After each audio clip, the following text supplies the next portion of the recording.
Hey, what's up guys? How's it going? So I just wanted to go ahead and basically, I think everybody when they're starting out have kind of always asked this question, which is basically, what gear do I start with? What research do I do? What do I do? I'm going to explain that today. So basically, right, if you're starting out, I think anybody to everybody needs to first determine what is it exactly that you want to get out of this game. If you're wanting to go out and attack players, then obviously your military research is going to be your #1 priority. All right. If you're somebody that wants to be a bank, then you're going to probably want to spend most of your time going through the army leadership tree, because this is where you're going to get a bulk of all of that.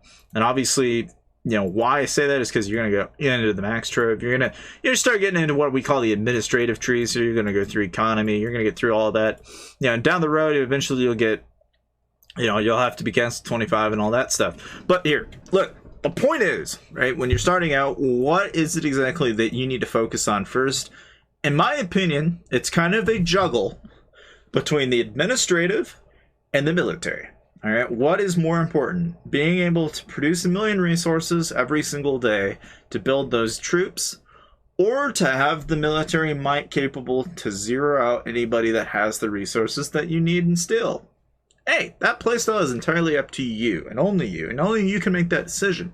But what I can tell you is that when I started out, most people don't want to have to spend any money whatsoever when they play a free-to-play game. They sure as hell don't go into this thing, hey, I'm just going to get a load of $15,000, here you go. No, nobody does that, all right? Now, I will say that, if you, the quickest, fastest possible way to anything is to obviously use money in this game, especially if that was a problem. If you really just want to overnight be, big, then so be it. But if you're playing this game and you're wanting to be a little bit more successful, I think honestly, go through the monster hunting tree and get this maxed out, because that's a great daily return. There's a lot to be earned in monster hunting. Obviously, when you eventually get the cargo ship, that's a big king, okay? Because that's going to give you an excess amount of resource bags. And I've already explained to you guys how big of a deal it is to leverage events, especially this event in particular, okay? Because it makes a huge difference in the amount of time it takes you to research stuff. And if you do that in tandem with hell events and stuff like that, you're going to get extra gems and more speeds and more research and more energy, and so the cycle will allow you to basically continue. All right, it gives you a whole lot more than what you asked for out of it. All right, but the main thing is, at least when you're starting out, is I think anybody to everybody should at least put as much effort as they can into monster hunting in the military initially. When you eventually work your way down and get into the familiar tree, I honestly think most people should just stop what they're doing and go straight into the familiar tree. Forget the frickin' military and forget the actual monster hunting tree for a little while, and actually go batshit down into here and try to get down to here as fast as you possibly can. Because I can tell you that the moment you unlock this area, this has got a huge benefit for almost every free-to-play player in this game.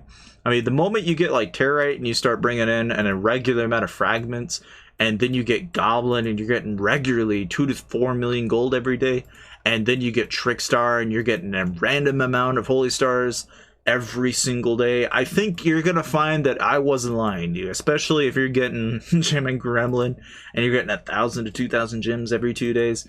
All right. Like, the little things like that don't sound that important down the road will be a hell of a big deal long term. Especially when you think about Evil Weevil, because Evil Weevil gives you like 4 hours worth of resources.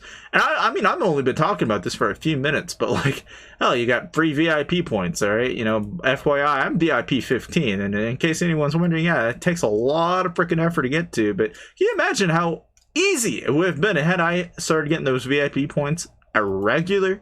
All right, I've been doing this for like maybe only a month, maybe 2 months tops. All right, and in that amount of time, I've acquired 7 5K VIP points, 3 3Ks, 131 1Ks, 533. Like, look, if that doesn't say enough why you might want to consider it, then hey. But even still, when you get to the long-term jackpot, right?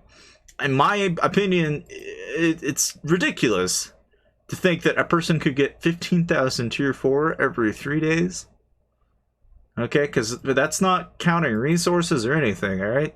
Like 15,000 every 3 days is an unfathomable amount. So I personally feel that the moment you get into the familiar tree, you should just go batshit on that for a long ass time.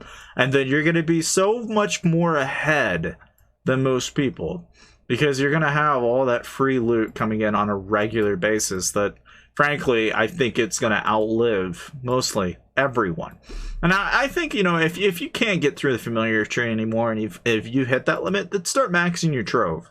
Because obviously the trove's going to give you more gems per month. And this game is not something you sit down and you play for, you know, like a couple hours, you know. You can do that. You put it down for like an hour or two or something like that. But this game is played through longevity, you know. If you're going to find yourself with tons of months worth of speeds and stuff like that, I think the people that leverage things like the trove are really the ones that are making bank on this game.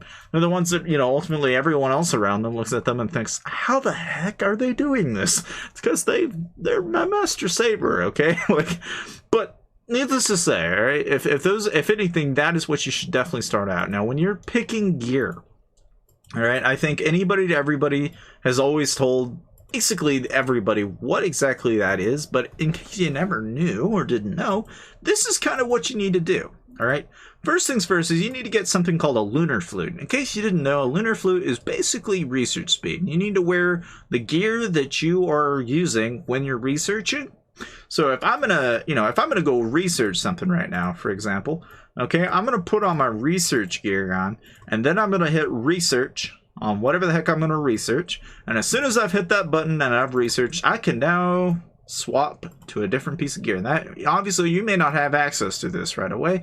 That's a long-term thing. But when you get access to it, believe me, you'll find it nice. But the point is that once you've done whatever you're doing, you don't have to do it twice. All right.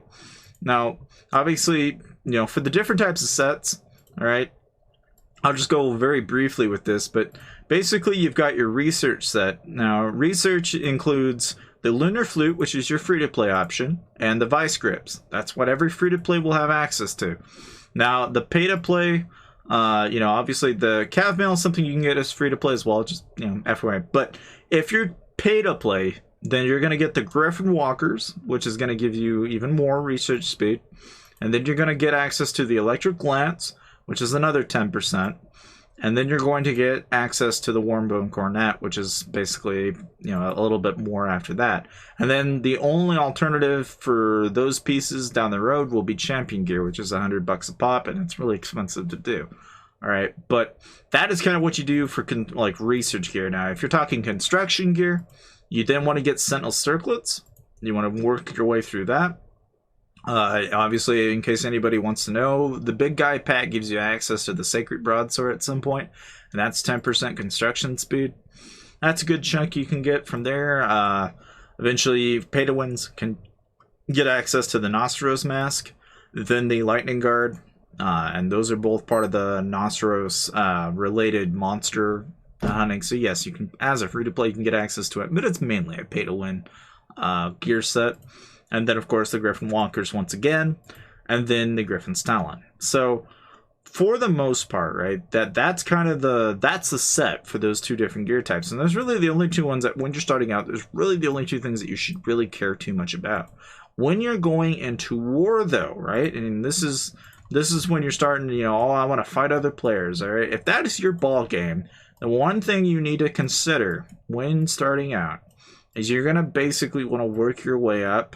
And eventually you're going to want to get something called the Indulgent by Such, which is a pay-to-win piece of gear, kind of, because you've got to acquire these through an event, and you got to get them basically during the time of Bon Appetit, because that's the monster that provides the materials. And that, ultimately, this piece of gear here is the answer to your players.